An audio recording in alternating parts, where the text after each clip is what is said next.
An old friend of mine, we did a lot of recording together. He spent a lot of time in New Orleans in the late 80s, I guess, what, 80, 85, 89? From 83 to 89. Oh, that long? 84 to 89. But anyway, he came down here with a bunch of his relatives, and they had a gig. It was right in the Sheraton Hotel. And somehow there's some kind of connection there with the guy with the hotel and his people from Detroit, you know. So they had a bunch of musicians came down to Detroit, you know, and everybody was saying, man, you got to go check out the saxophone player. You know, so everybody was going to Sheraton Hotel to hear this hotel gig because he was playing on it, you know. And he liked New Orleans and stuck around for quite a while. We did a lot of recording. Then he kind of moved on to bigger and better things. We got signed by Blue Note, went to New York. Miles hired him to play in his band for a short period of time, so he's one of the only remaining people that actually can say he played with Miles. And did a couple of records for Blue Note, and then played on a couple of my records for Blue Note, and then went on and did a bunch of other things. Now he's living in Paris, and we just had a gig last night, sort of a reunion gig, and had to play together. How many years, man? That's 5 years easily. Oh, I thought it was more than maybe, probably like 10. When did you move to Paris? I moved to Paris, it'll be 12 years in August, so Okay. it's coming up on 12 years. So Yeah, it's probably. place since I don't think it. Yeah, that's a long time. Anyway, I give you Rick Margitza.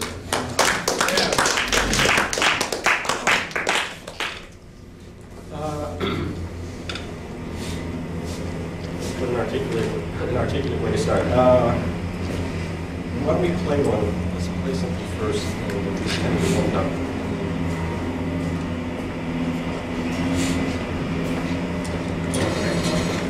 Think about playing jazz and learning jazz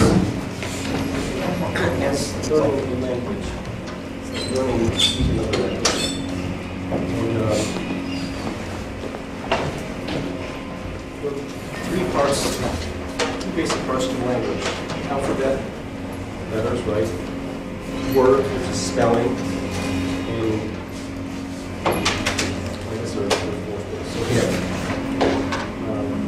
alphabet, word, spelling, sentences, which is grammar, and then accent, which is inflection.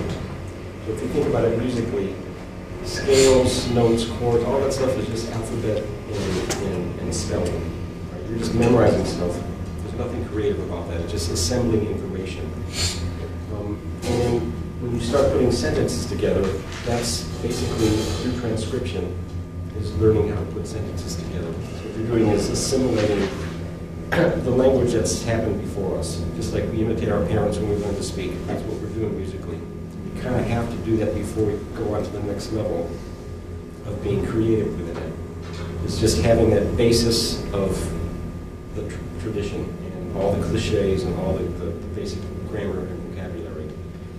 And like when we talk about the accent in language, that to me is phrasing and time feel. Right? So it's funny, the thing you kind of learn last is the most important. Because to me, time and sound and the way you phrase is much more important than notes. Right? But that's kind of the last thing we put together, and that's the hardest thing to develop. Well, I mean, some people have a natural time. To me, I didn't, so that one was kind of the last thing that I really felt comfortable about.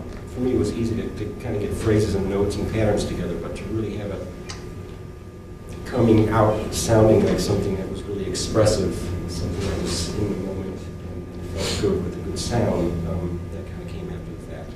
Because when I was doing transcriptions, I spent too much time just worrying about the notes and not about the details.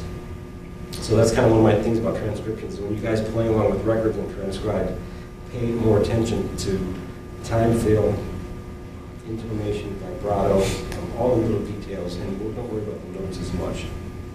Right? And that's why it's important also to do a lot of different people, transcription-wise, because it broadens your,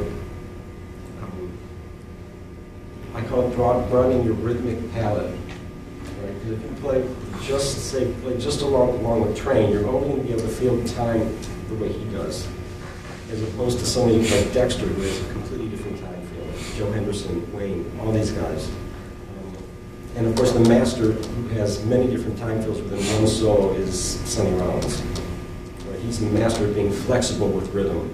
And he's one of the few guys that plays really on the beat, behind the beat, on top of the beat. It's really organic, you know, as opposed to like somebody like Dexter, who's always behind, always the same kind of 8 notes. Joe is organic, but he's a little bit more on top. He's not as behind as Sonny can sometimes. But basically, I'm kind of maybe getting off the track, but the idea is to transcribe and listen and pay attention to all these different little elements for time fill and phrasing. So do as many different people as possible, so you have a wider spectrum to kind of choose from and kind of internalize. You also, when you transcribe, remember that you didn't, of course, back then we didn't have all these devices and things like that. But I remember when you were living together, you would get, it seemed like you would get a note, and that was it. You just listen to the transcription. So you wouldn't use your tape. I mean, you would use a tape recorder, but you would do everything by ear, piano, or you would do it without your horn. When I first started transcribing, it was before I even had a tape recorder. It was with a record. So I put the record on 16. You know, with my horn and just copying note to note. But then I put everything like slowed down on cassette tape. And after a while, it got to the point where I could do it without my horn. You know, and of course, there are always corrections after the fact, but it was easy. You know, it became easier the more I did it. And you want to, especially on every instrument, on saxophone, each note vibrates really differently. You know, an F sharp feels like an F sharp, but obviously because you're feeling that in your body and horn. So you get to the point where you start recognizing, because I didn't really have a perfect pitch, or I still don't, but I developed really good relative pitch through transcription. But it's something that you kind of have to actively pursue. So even when, you know, I would work on it when I was out just like in a store and you hear something like a radio, try to ask yourself what key are they playing in? You know, what note is that saxophone they're playing? So you kind of are, you develop that. So yeah, I got to the point where I did it without my horn. And, if you listen to the solo long enough, you kind of know most of it anyway.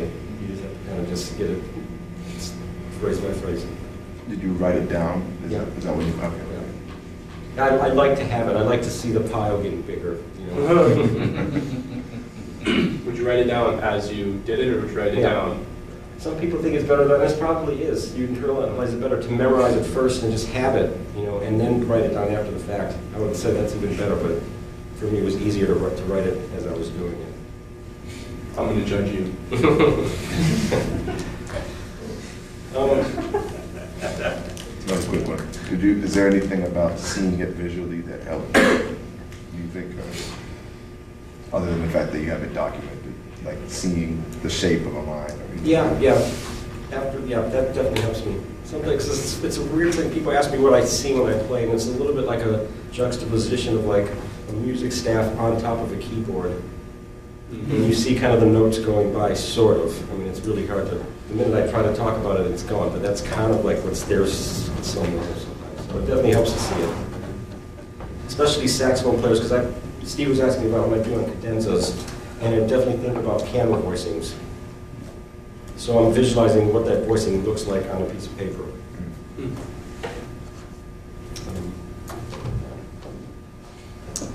Okay, so this idea of developing grammar and cliches, having that all up under your fingers, it's a way I started practicing. That's what I kind of wanted to talk about at some point today. It's just kind of a real thorough way of learning the alphabet. Okay. To the point where it develops and it gives you you develop the ability, and it helps you develop the ability to move very basic fragments around as you're improvising to transpose things. Okay. So what I wanted to do is maybe play something and kind of demonstrate it, and then I'll talk about what I was kind of doing. Okay. I know it's kind of the opposite of jazz, is to kind of plan what I'm going to do before I play, but I think jazz is definitely, it's an intellectual music. It's something that involves a lot of thought and control of the intellect. It's not just playing. I mean, there's, Train was definitely thinking about some deep shit. It wasn't just You know, at his best, though, I mean, he practiced so much that he could just let it go and it would just come out. But it was something that, you know, required and worked intellectually. Okay, so body and soul. It's like a Latin kind of body. What I'm going to try to do. My chords, one person. Yeah, sure. I'm going to take the interval of either a minor third or a major third and just start playing with it. And at first, what I'm going to do is try to find the minor thirds or major thirds that are in the chorus, so diatonic to the harmony. Okay, so that's why when you first learn this alphabet stuff, well, you'll see how I practice this stuff. That's why it's really helpful. So you can find these minor thirds and major thirds anywhere in the song. And then what I'm going to start doing is taking those minor major thirds and kind of shifting them around, playing them outside of the tonality, but related to the tonality. Hopefully. Okay. 1, 2, 4.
Kind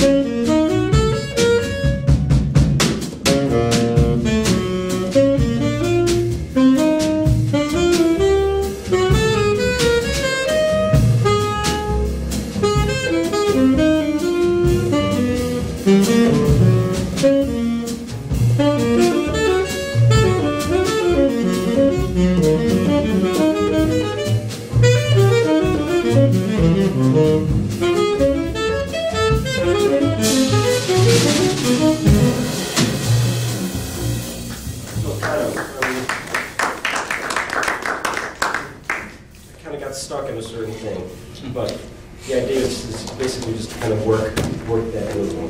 You can do the same thing with whole steps or fourths or whatever. This obviously helps when this idea of developing solos and starting out with something very simple. Went to school at the University of Miami, and a couple of great teachers there, and this concept of the opening statement. So, when you hear about people say you can really tell a story when you play, so what does that mean? It means that one idea follows the next idea logically. So the idea of starting out with something really simple, right, just like when we start a conversation, you don't immediately walk up to somebody and start talking, kind of introduce each other, and say what you do, and these kind of things. So that idea of starting out with something simple that you develop. It also is something that really kind of grounds you, gives you some place to start from instead of just starting a solo with a bunch of 8 notes. It's also having the confidence, like in your situation, it seems like having the confidence when you're doing these intervallic things that, with things that are non-harmonic a lot of times, and having the confidence to be able to do that and over the harmony, Yeah. And sometimes, as a comper, I'm trying to figure, well, should I be laying out, or do you want it to sound dissonant over what I'm doing, or? It's a combination of all three of those things. But basically, even if you're playing with, because people always say, what if the piano player doesn't move? What if he's not able to move? He's not good enough to float with you. It doesn't matter because music is happening in time. So as long as I resolve my stuff, it makes sense. Okay, so that's the most important thing is that it keeps moving forward. So this idea of learning the alphabet and spelling, how to spell words, all the chords. If you know that shit really well, then you play a wrong note on purpose because you know how to resolve it and why it's wrong, as opposed to playing a wrong note by mistake. Is there a particular one we should be looking at? Let's do this one first. So basically everything is, let's go with this one first. So this is basically kind of a Slominski concept, right? And it's dividing up the octave to reduce things to what I call intervallic families. And there are 5 of them. First one is obviously chromatic, divide up the octave 12 steps. And a relationship is chromatic, right? So the interval is half step, the relationship chromatic. The next set of intervals is you divide the octave into 6 parts. So that's whole steps, and that's a whole tone relationship. 2 sets of whole steps, right? Everything has to add up to 12. Next one is minor thirds. So you divide the octave up into 4 parts. So there are 3 sets of minor thirds, and that's a diminished relationship, or the diminished family, I call it. Then you divide the octave up into major thirds, which gives you 4 sets, right? And that's the augmented family. And then the only other interval, obviously doesn't divide up the octave, but it is fourths. And not augmented fourths at all? No, because the next interval after the fourth, the augmented fourth belongs to minor thirds. That's diminished, right? Mm-hmm. A fifth is a fourth in an inversion. Mm-hmm. Minor sixth is a major third. Minor sixth is a minor third. No way. Major sixth is a minor third. Minor seventh is a whole step. Major seventh is a half step. So you can reduce any interval back to one of these 5 families. Okay, so that's the first thing. Like I said, just learning how to spell words. This stuff just has to be memorized. So you know that, say E, as a group of this, is a member of this group of major thirds. and a group of this member of this group of minor thirds. So when you hear people play, of course this is a very general thing to say, you can hear somebody, especially when they're superimposing stuff or playing patterns, it's like that sounds kind of half-steppy. That sounds like a whole tone kind of movement. That's a diminished sounding pattern, that's an augmented pattern, or that's something that sounds like fourths. Everything can kind of, like I said, it's very general, because when you want to get to the point where you're mixing all these families so it doesn't sound like just one thing. But this is the basis of it, okay? And then you would practice, when you learned this, didn't you learn this from Bunky Green? Or is that, am I thinking, I know it's like Slinsky, and then and here Alvin Baptiste had a thing called the root progression, but Yeah. how would you actually practice this? You would take certain phrases through, certain intervallic Let's go back to the next page. Which is, let's see. Actually, I learned this from the saxophone. This is sequential direction? Yeah. The saxophone teacher at the University of Miami, his name is Gary Campbell, and he went to school in Indiana with Brecker, and Brecker kind of learned to practice from Gary. So it wasn't Bunky, except, but I'm a huge fan of Bunky Green as well. Okay. But it was more from Gary. And this is the second part of it. It's this thing about playing and practicing things in every possible direction. So this is like a grid. And there are 4 steps, ascending, and 4 directions, ascending, and the same directions but descending. So basically what I do is the first thing is just practicing diatonic intervals, right? So this is obviously thirds. You can see all the thirds are going up as you go up the scale. That's 1A, right? 1B is the intervals going up, but become downhill. So that's up. Direction 2 is down. What was his name, Gary? What? Gary Campbell. Yeah. And then 2B. Direction 3 is up, down as you go up. 3B is up, down as you descend. And then 4 is down, up. Okay? Going up, coming down. So those are the 4 basic combinations of directions. So first of all, practice, this is just like I said, basic alphabet work and great saxophone stuff, is I take every key, major and melodic minor scales, in thirds, and then you do the same thing with fourths, diatonic fourths. Right? Fifths, sixths, and sevenths. Okay, so you guys tell me which one this is, if you could.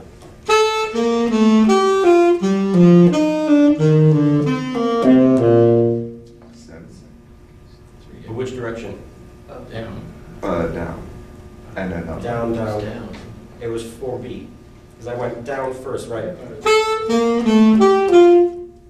So I was doing the interval of a seventh, direction 4B. So this gets you really familiar with your instrument and every key.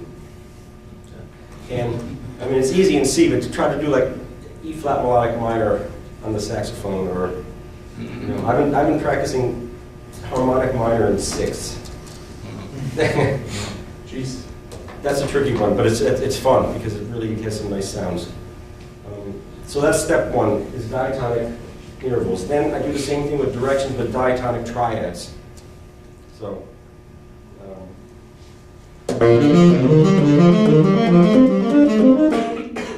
So obviously that was 1A going up. Diatonic triads in major and melodic minor. And then diatonic 7 chords. So this is 4A.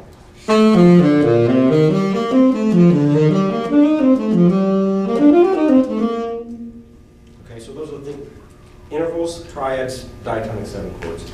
And obviously be thinking about what the chords are instead of just running your fingers through this stuff, because you have to be internalizing C major 7, D minor 7, E minor 7, you know, to get the inner workings of each key. Okay? Did you find in doing this, it helped kind of eliminate playing notes that, or like wasting notes, rather, as a term? Well, Playing notes that are almost just filler between the things that you're trying to say?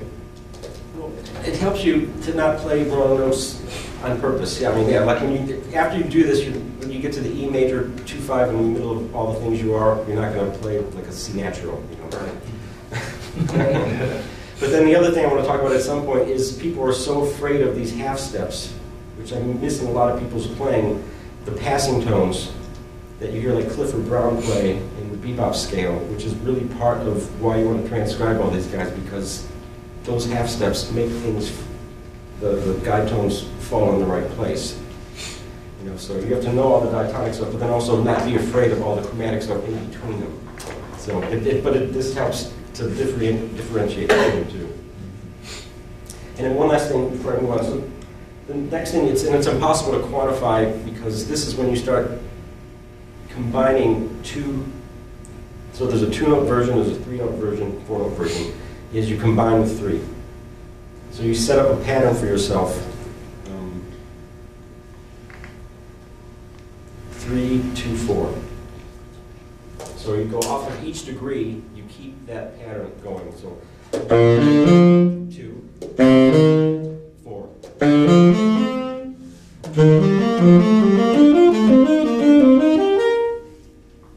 Right. So then this becomes more rhythmically interesting, because you start playing over the bar line. But it becomes much harder when you're doing down up, because you have to jump.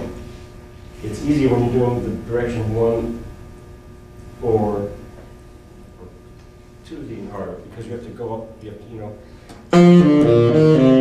So it was 3, 2, 4.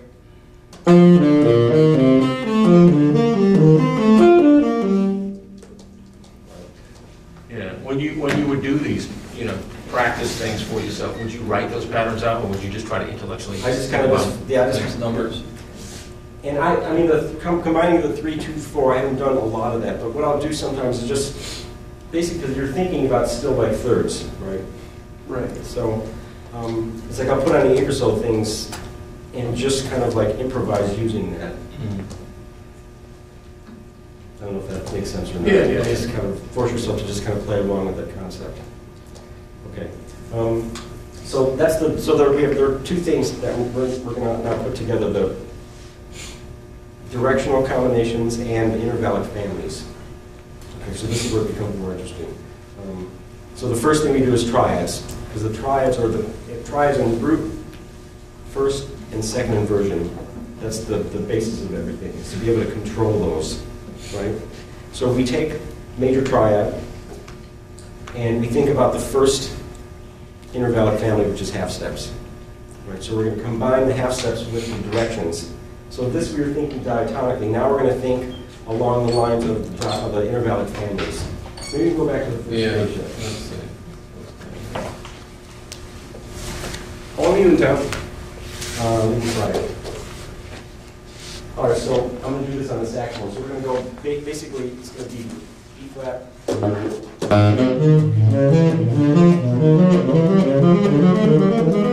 so that's up, right? When you get to the top of your horn, right, triads are going up, but you're thinking down, right? So that's 1, 1A. Now 2, right? The triads are from the top down as you're going up, and then the opposite, right? Then 1 up, 1 down.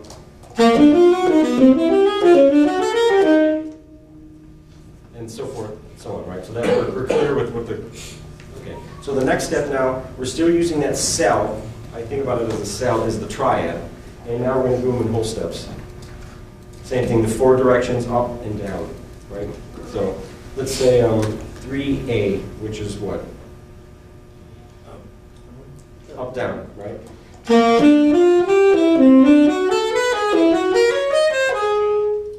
Right. 4B, which is down, up. So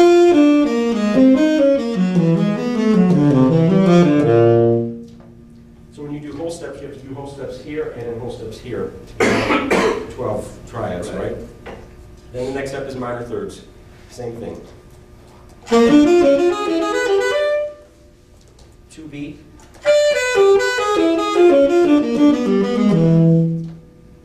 And minor thirds you have to do 3 times to get all 12, and then obviously major thirds.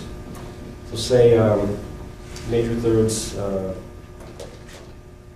2A.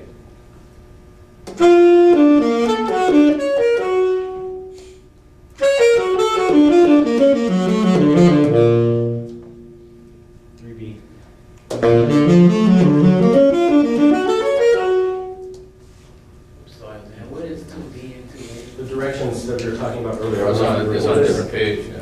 Following page. So that's clear? Now, I would sometimes do it through fourths, not everything through fourths. But then you do the same thing, but with triads and first inversion, because it's a completely different animal, right? And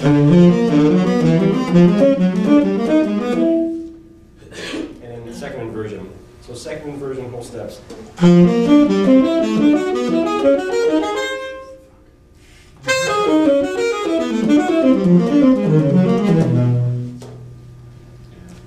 And then minor triads. So if you do those 6 things, minor triads and 3 inversions and major triads, that's the basis of being able to start manipulating this stuff. Right, so minor triads in major thirds, which is a sound that I use a lot. I really like that sound. And it comes from Train and records like.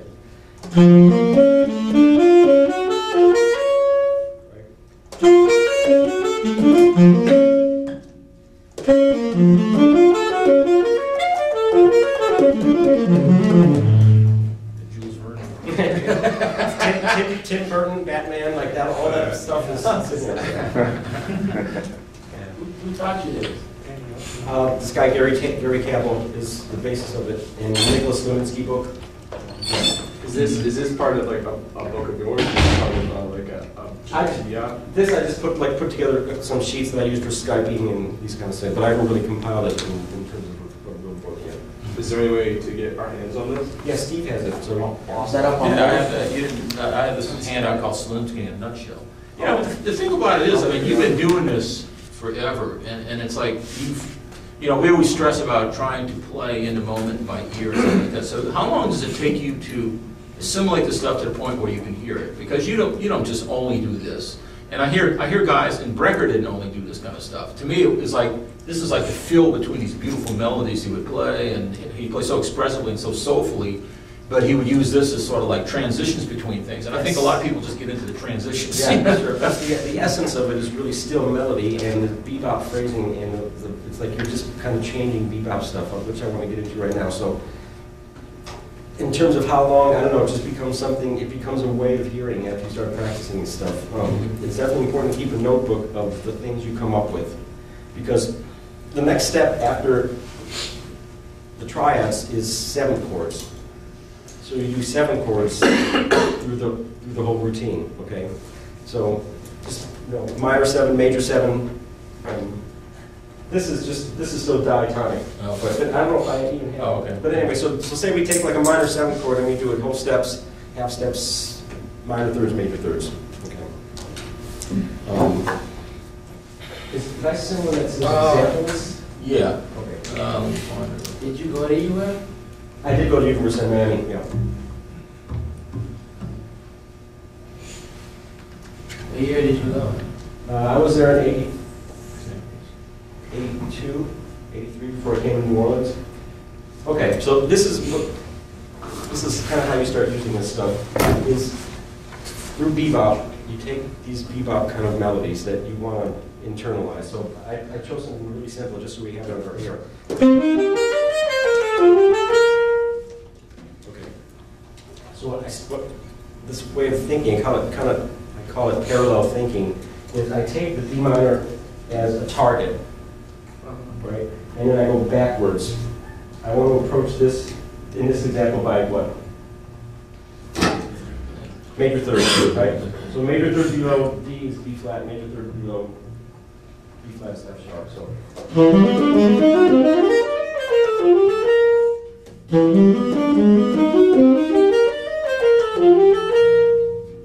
Okay. We can also switch directions, right?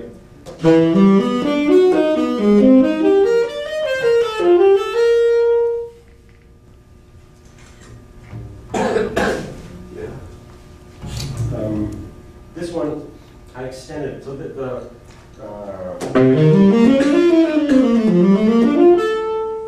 of hate that one, I need to change that one, that's fine. But basically, so when we get to the 1 chord, I extend it by moving up in major thirds. And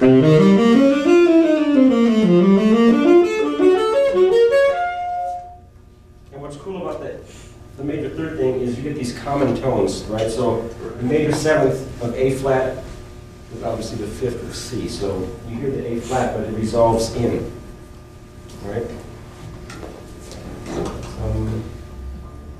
And then, now this, so that's obviously you're taking either the 5 or the 2, the 5 or the 1 and just kind of parallel thinking of just the 4 note, right? But this example is it's much more open, because what I'm doing is instead of thinking about C major 7th, I'm thinking about just C major, right? So approaching C major with A flat major. Once again, a major third below, and then major third below that is E major. Okay, so I'm not thinking about D, not thinking about G, I'm just thinking about where it goes.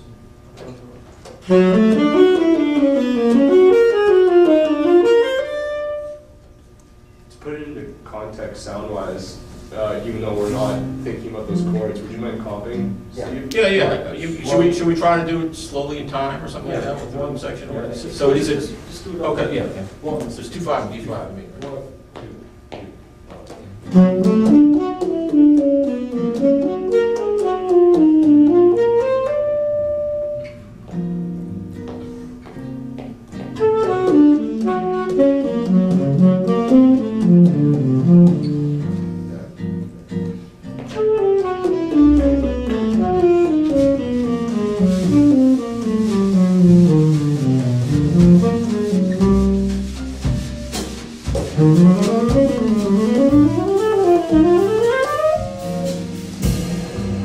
which is basically, this is Coltrane changes, right?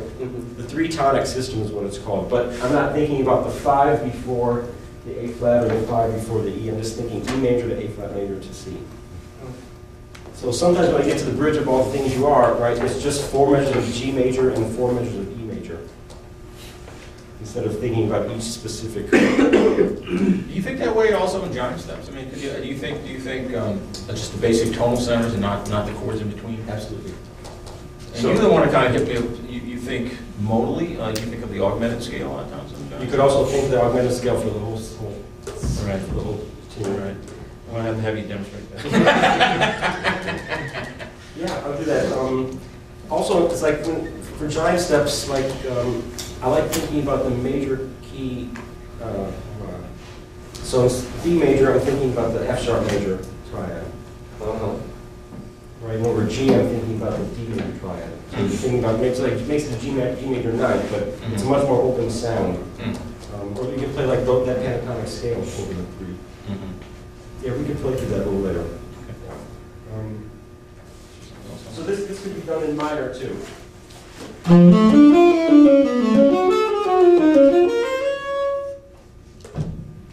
And this is just another kind of approach thing. So.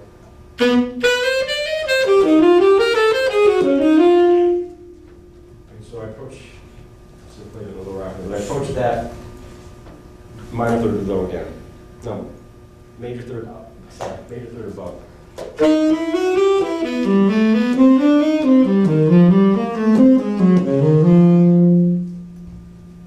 And see, this thing about common tones, between the F sharp melodic minor scale and the D melodic minor scale, you have this link. Right? So this already sounds like it's D minor, but it's also the end of F sharp minor. Cool.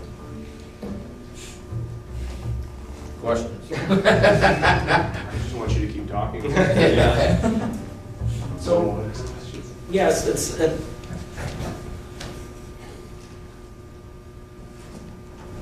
kind of like this transforming bebop. You know, it's just putting another layer of things on top of it. Yeah. I don't know if that makes sense. I mean, It's a different kind of resolution towards the thing, from certain different angles. What's that? You're still thinking melodically and still thinking about how to resolve everything. So, He's got a, I'm sorry. I'm curious, like, those sounds sound really, like, intriguing and exotic. Is there, like, a certain, like, an analogy in your mind for, like, picking certain ones when you hear that over a chord? Like what you're just hearing? Something spooky or funny, or neither of the two, or... Well, the major third, the minor triads and major third, there's definitely like a horror movie kind of feel. Yeah. But it's very Prokofiev, you know, I love his music. You hear a lot of it in his music. Kind of quirky, funny, but you know, Bartok, maybe not as much. He's a little darker, not as playful, but there's definitely that kind of Eastern European classical music sound to it. And it's also maybe a saxophone thing, the way the major thirds lay on the horn. You know, but certain people, you know, are going to maybe like minor thirds better than major thirds. I mean, minor thirds have become a little bit more cliche. We're used to hearing, of course. So the diminished pattern, kind of when we hear those, it's a little easier to grasp on. So it sounds a little bit.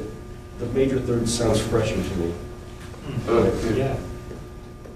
And this thing, actually, controlling the triads, is once you visualize the triad and really have it, you develop this ability to put notes, it's not funny, either before or after or in the middle.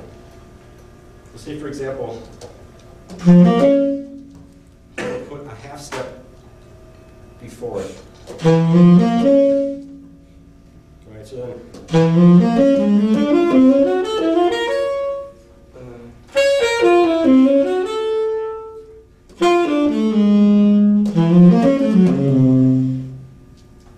Right, or let's say half step afterwards.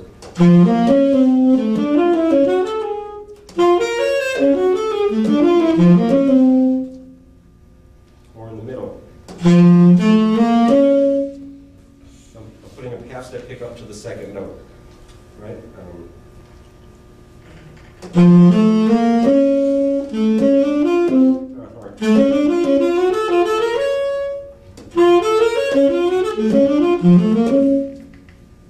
Same thing with the major triad. Say you put a whole step at the end. So that becomes like a Lydian sound. Yeah. And then, let's say whole steps.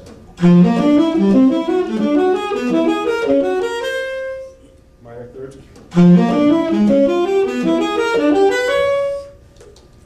So you know, at the point where you can really control the triads, you don't think about the four notes.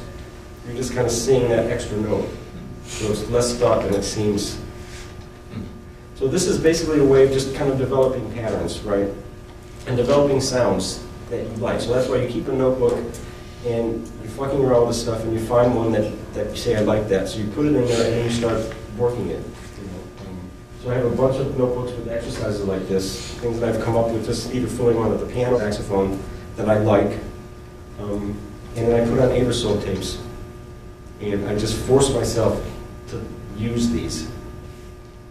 And how long do you think it takes for you to actually assimilate it to where you feel like you're comfortable, like in a normal improvising situation, Yeah. like you don't really have to think too much? I know. That's a tough one. I mean, Liebman said it's 6 months.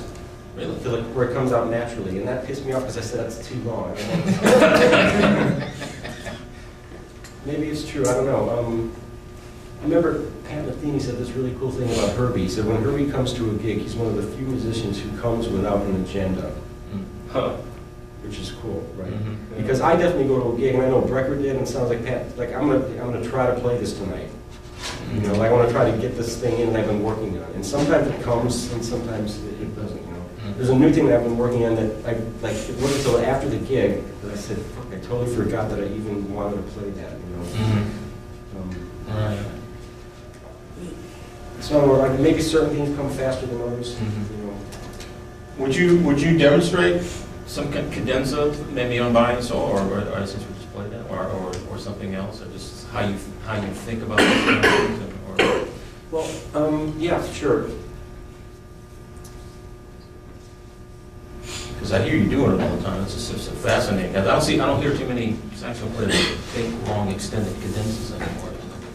One of my models for it is definitely, well, of course, Coltrane, I Want to Talk About You. When I think about that, it's like, there's this thing called Stendhal syndrome, you know what that is? Like a philosopher or something, like you get so freaked out by something that you can't even think about doing it. Mm-hmm. There are like 6 or 7 versions of him playing that tune. And Andrew White, the guy in Washington who transcribed everything by train, transcribed those. So I got them all. They're amazingly accurate and beautiful to look at, and they're so detailed, and they're so different. And he's definitely playing through the tune, but he's kind of taking each little part of the tune as like a rubato thing and moving on. Mm-hmm. But when I'm looking at what he's playing, there are like 2 possibilities. Either he is accessing stuff that he's practiced, and if that's the case, he's thinking so fast and executing so flawlessly that that's like mind-boggling. Mm-hmm. Or he's hearing these shapes that are so detailed in the moment, and that's like equally as free. So I don't know. And they go by like, there's one from Live at Birdland.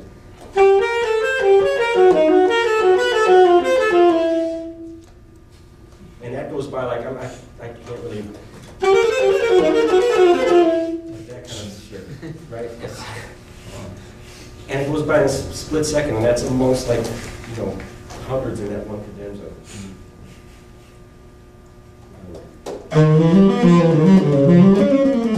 Some shit like that, like really like odd groupings, and so Would that be another John Coltrane? will there be another John Coltrane? Yeah. I don't think so. What about Miles Davis? No, I don't think there'll be another Monk. I don't think there'll be another Miles. Why would we want another one? I mean, there'll be somebody different, but At some point before we wrap things up today, we're going to have a Miles question, but I don't know if it's completely off the subject, but I don't know if you want to go there now. no, I'll go there later. Yeah. So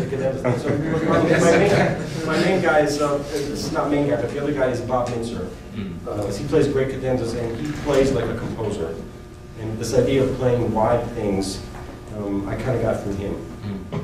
And one of them is just to be able to spell a chord instead of 1, 3, 5, 7, 1, 5, 3, 7. Right? Yeah.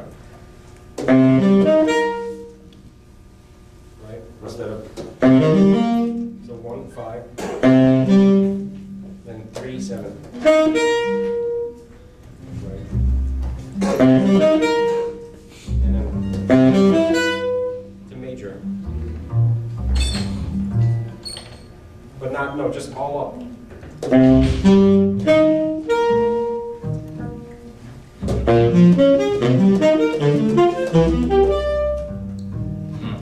then the sound between going from major to minor is really nice. Right? And then if you go up in half steps, so F sharp minor,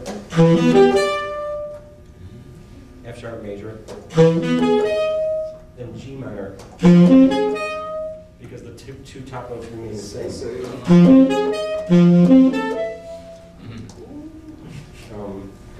So that's like, you get these little things that I develop, these little sounds. And this one, it's definitely like from the Bach cello suites where you're approaching, let's play it. So that before you even do the 4-note thing, just to be able to play 1, 5, 3. Or, okay. So then I approach that one by half step. So I mean by the 5 before it. So it goes,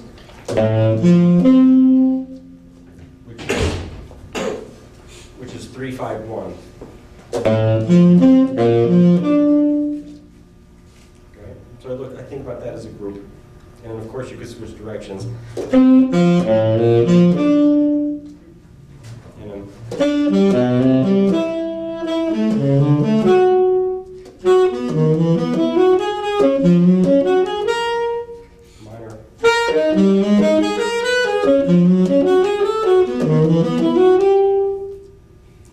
So basically, if I'm playing through a tune, I think about it in terms of like episodes. Right? So like, Crimea River is one I do on a lot. I do over a lot is the beginning of it starts where the rhythm section holds the B7 sharp 11. Okay.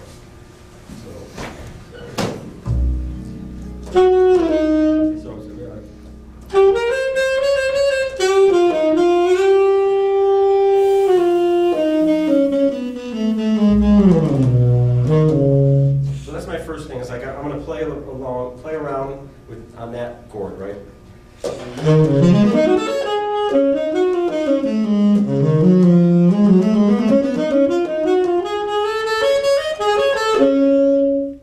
Right, just kind of a rubato, all the stuff I've tried to work on that over that thing.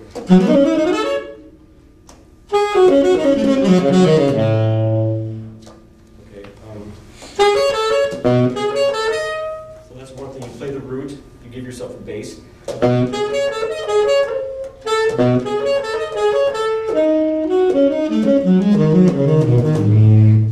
And then I might take that, and because I practice it, do this, and I'm going to play down minor thirds.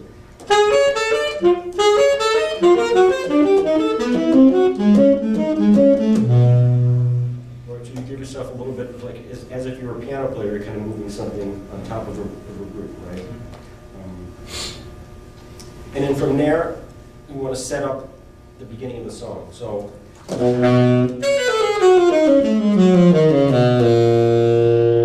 flat, right? So dominant 7 chords. Be able to play the root, like I talk about imagining piano voicings. So it's usually root, 3rd, 7th, right in the left hand, and then a triad on top, right? So.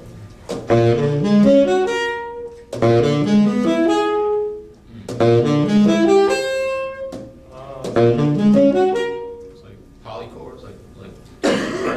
It's not even polychords because it's like if you were if you're thinking about B flat 7 altered, it's really like an F sharp triad over B flat, right? So that's the B flat.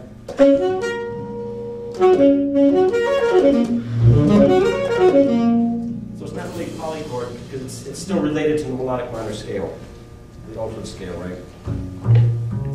So then I'm going to fuck around on that 5 chord for a while. So I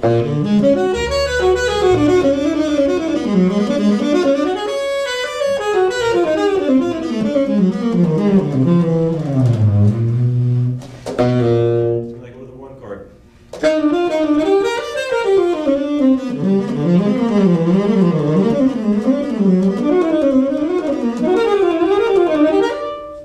And that's giant steps, right? I was just playing a pattern over the 1 chord, and then up my major 3rd.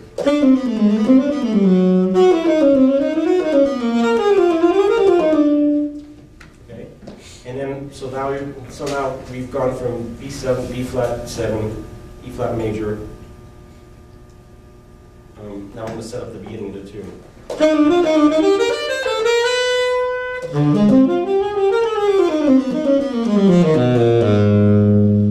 Right, so now we're running back to C minor. Okay.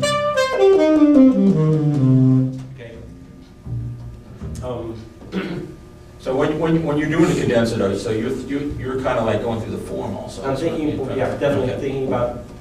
You're just stretching it out. I'm stretching the form out. And every chord I'm doing something that I've kind of worked out or some type of device, but I try to do a different one, whatever kind of comes in that moment. And then, of course, then I start playing with the beginning of that tune.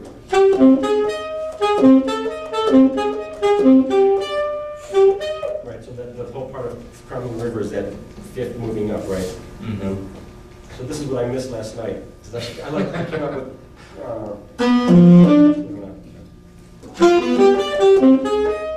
That's that's like a really kind of a classical kind of thing. And then that one sounds really nice, and moving up minor thirds.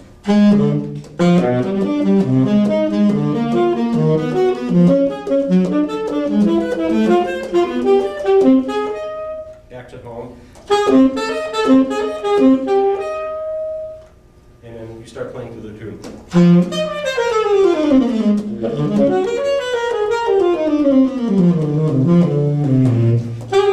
You play part of the melody, right?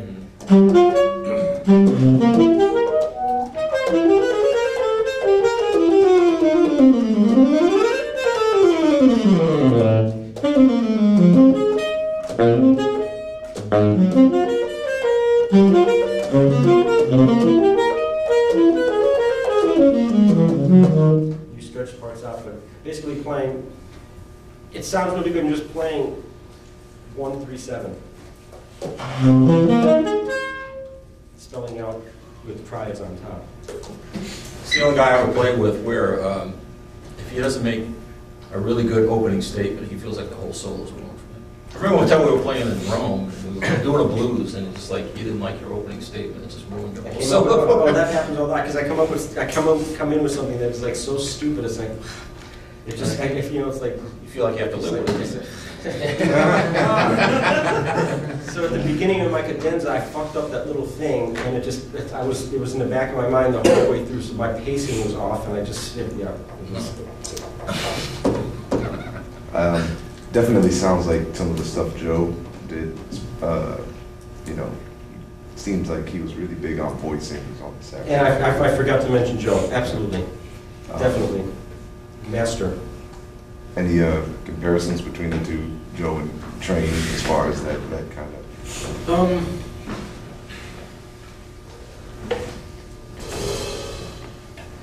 Joe seems to be lighter, like dancier, kind of. It doesn't sound. I don't take this the wrong way. It doesn't sound as serious as Train. You know, not that he wasn't serious, but I know you mean. you know what I'm talking about. Yeah.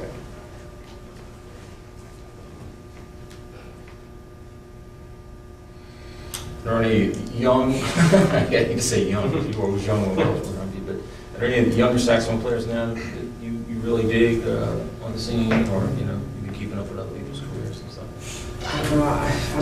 I'm a little guilty of not completely keeping up, but I mean, obviously, we're going to say Mark Turner, Chris Potter, like Seamus Blake, those guys. But maybe less known, there's a guy named Ben Solomon, who's playing with Wallace Roney, and he's one of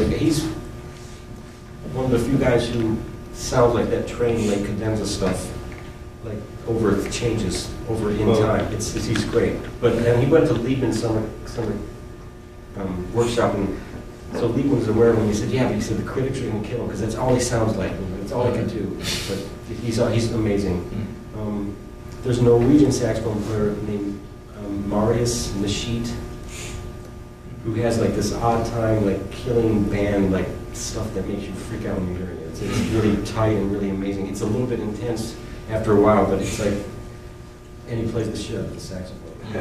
I never heard him play blues. I don't know if they can do that, but I don't know if they can do that. Ben Solomon, he plays saxophone with Wallace Roney, trumpet player. You familiar with Wayne Scott? Plays at Harold? Yeah. I wouldn't put him on the level of those other guys. He's good, but not one of mine. He's good. How about Stephen Riley? I haven't heard of him. I mean, it says it's scary the amount. There's a ton more too. Yeah. There's like 450 million people in this country alone. It's incredible. I mean, I think that's part of like the evolution of the human beings, that we're getting heavier. Wallace Roney's brother, Anton Roney, has a drummer whose name is Kojo. Oh, yes. Eight or something. I was like 11 years old or something. Yeah. I saw him sit in that smoke with Al Foster and Buster Williams. Yeah. Yeah. I think that's the evolution of the human being, is that we're getting to a heavier level at a younger age. I mean, that's part of what's... Well, a lot of it has to do with technology. Because Technology you have so has- much access to everything. I mean, you know, any part of the world, you have access to any other part of the world. And also, every generation, every generation has access to 10 years more worth of music. Think about it. Right, that's true. Well, Yeah, you're right, right. 10 more years of The generation now says that they have to digest more, which is a little bit of a burden, but they're also able to check out a lot more shit. Right. Could you say those names again? I'm sorry. That's okay. Ben Solomon, spelled like it sounds, and Marius, it's Marius. Who did he play with? He just has his own band. He's from Norway, kind of like an extension of John Garbarek. And the last name is Nashheet. Nashheet. What was it like playing with Miles? There we go. Like we were talking out there, it was great and it also sucked. I mean, it's like it was cool. It was great being around him, and you know, knowing that he wanted me to play with him was also great for my confidence. But it got to be kind of like a show where a lot of things were happening in the same places. I think at that point in his career, he had already played with like the greatest interactive bands of all time. So I don't think he wanted that. He wanted it to be more of a show. There were bigger venues. How'd you get the gig? A friend of mine who was working at Blue Note Records sent a tape of me to his producer at Warner Brothers named Tommy Latuma. And Tommy heard the tape and played it for Miles. And Miles told Tommy to call me and tell me that he wanted me to play with him. Was it fun? Yeah, it was fun. It was fun. Sure. It was great also because you realize that he wasn't improvising from night to night. We would play a lot of the same things, but they'd always be in a different place. You know, so improvising, like Bird, played a lot of the same stuff, but in different places rhythmically, and you know, so this idea of manipulating your language. So you have to really think about it as your language, your ideas, and then shifting things around and having access to it. And Did you find that the information that he was giving night to night that was consistent with the nights previous, was it similar from song to song, or was it like the same, he'd give the same information over the course of the night? Song to song. So there was like information compositionally as a soloist he was trying to give for specific songs? Yeah, like we did Human Nature, and it went into this big open B minor, and he would quote Tisket a Tasket almost every night, but in a different place every night. Right. But he wouldn't quote that anywhere else. That's cool. Yeah. And also, of course, Miles with space, and how much drama and tension you could create by not playing. You know, so it would be his turn to solo, and he'd walk around the stage for a minute, you know. And it doesn't seem like that long of a time, but when everybody's waiting for you to play something, But it's a long time time. is long. And then sometimes, of course, he would fuck with the audience, like pretend to play, but then he wouldn't, you know. So he'd like create all this. Drama. Was he a freak?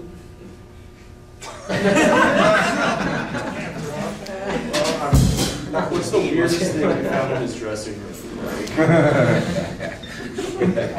We all heard stories. There's That's lots of what I pressure tried on to say. that. But the thing you just said about having your own language and being able to manipulate it, I find that that's one of the things that,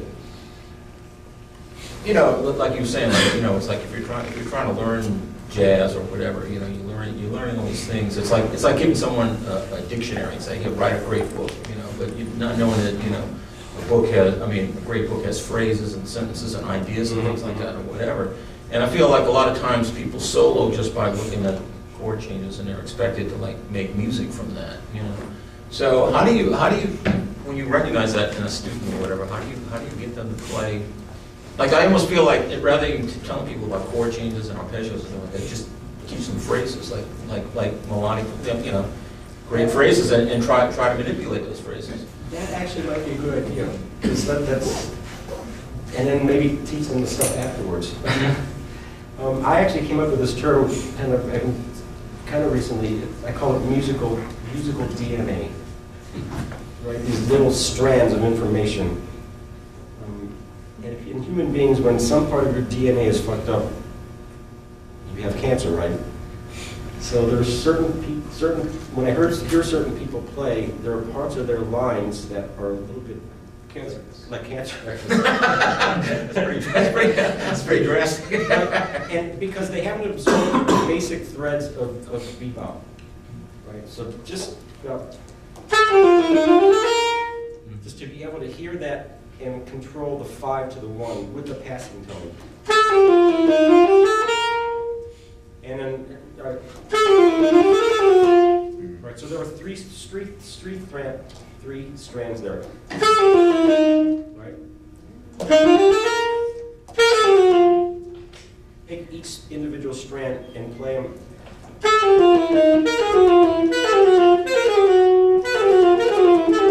Half step.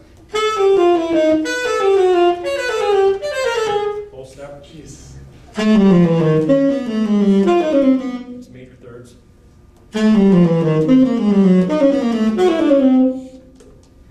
And then the second strand, and then the third strand, and then all 3 strands together, half step, full step, major third, right? And then put on Jamie Aebersold 2-5-1s, and whenever you hear a 2-5-1, hear that melody first of all. Hear it and think about it, because it kind of happens around the same time, right? Right.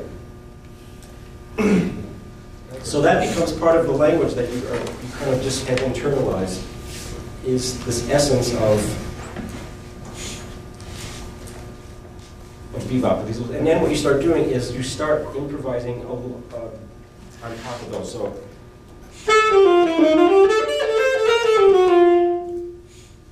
it's still, but you embellish it. That's the word I was looking for.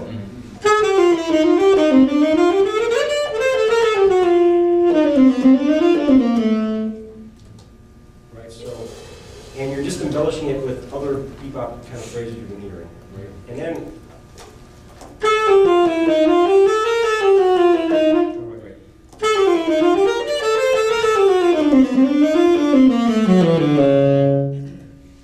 so now you take the bebop phrase and add the stuff.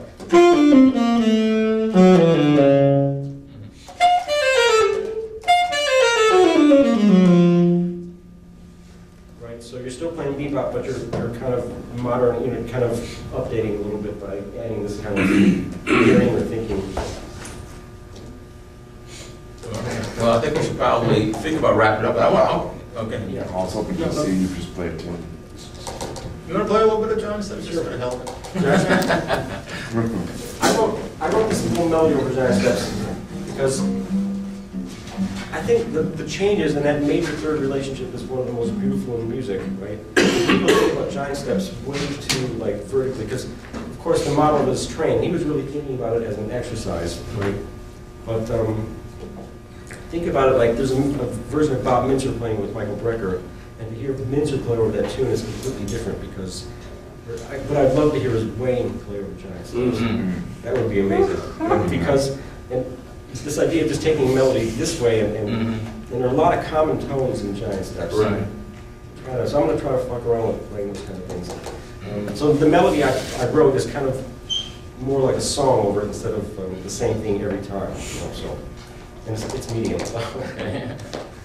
1, 2, 3.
And I was obviously jumping from one kind of concept to another just to try to work things out. But Yeah.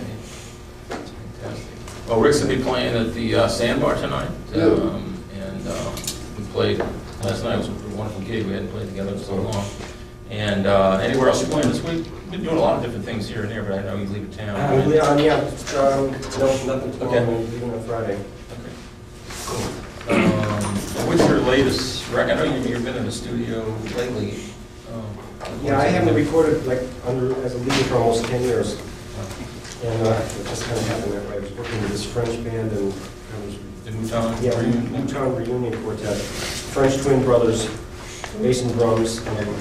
So I was just kind of documenting their music over the last period and wasn't kind of doing my own thing that much. So I've been, of course, writing tunes over this period. And the last 3 years, I started a steady gig in Paris, just one night a month, with Jeff and some French musicians. And we kind of started developing a band sound and repertoire.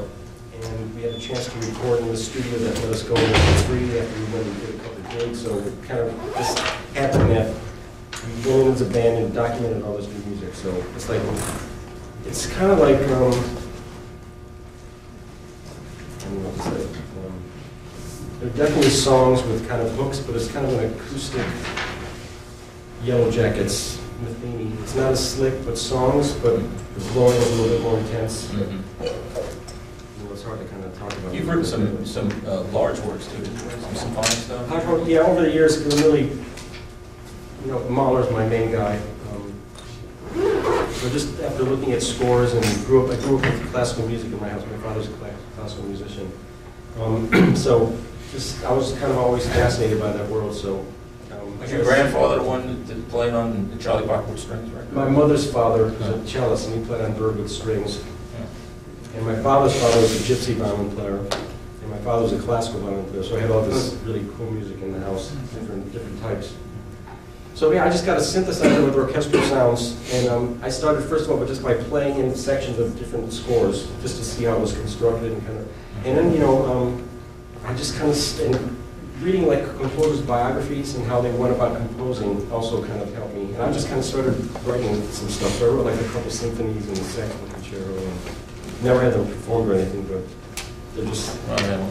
Was your mother's father playing the solo at the beginning of Just Friends? Yes, him. Yeah. That's really cool. Unfortunately, he died when I was really young, so I never got a chance to talk to him about it. It's one of my favorite moments on that record. He sounds great on that, I know. And the other drag is he was replacing somebody who was sick. I don't know why, but the other guy's name was on the album. He never got credit for it. But there's some live versions, live recordings where you see him as listed, so yeah, that was him. Cool. That was your dad? That was my grandfather. All right, how about a hand for Rick?